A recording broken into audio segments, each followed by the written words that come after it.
నోయిడాలోని sector 105లోని ఓ విలాసవంతమైన బంగ్లాలో భారీ ఫోన్ రాకెట్ నడుపుతున్న జంటను ఎన్ఫోర్స్మెంట్ డైరెక్టరేట్ అరెస్టు చేసింది.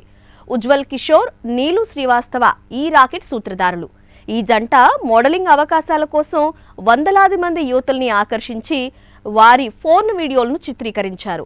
ఈ వీడియోలను సర్ప్రైజ్కు చెందిన టెక్నియస్ లిమిటెడ్ అనే కంపెనీకి విక్రయించారు.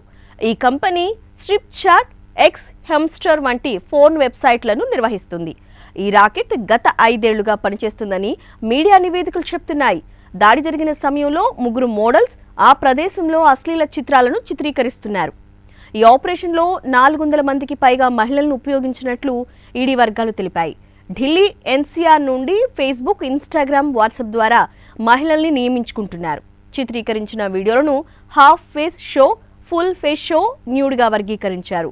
ఉజ్వల్ కిషోర్ రష్యాకు చెందిన సెక్స్ సిండికేట్లో పాల్గొన్నాడని, అక్కడి నుండి నెట్వర్క్ను విస్తరించడంలో సహాయం చేశాడని పోలీస్ రిపోర్ట్ చెప్తోంది. ఈ జంట సబ్డీజీ వెంచర్స్ ప్రైవేట్ లిమిటెడ్ పేరుతో ఈ రాకెట్ని నడుపుతున్నారు.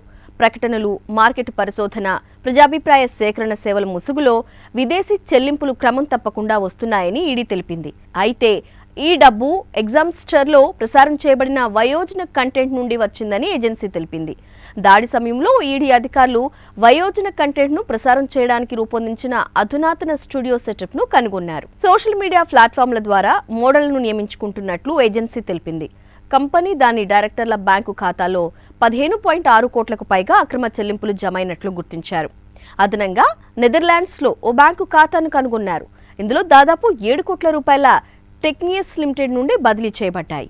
ఈ జంట సంపాదనలో దాదాపు 75% తమ వద్దే ఉంచుకొని కొంత భాగాన్ని మాత్రమే మోడళ్లకిచ్చారు. ఈ దాడిలో ఆ జంటపై 8 లక్షల నగదు, నేరారోపణకు సంబంధించిన ఆధారాలను స్వాధీనం చేసుకున్నారు.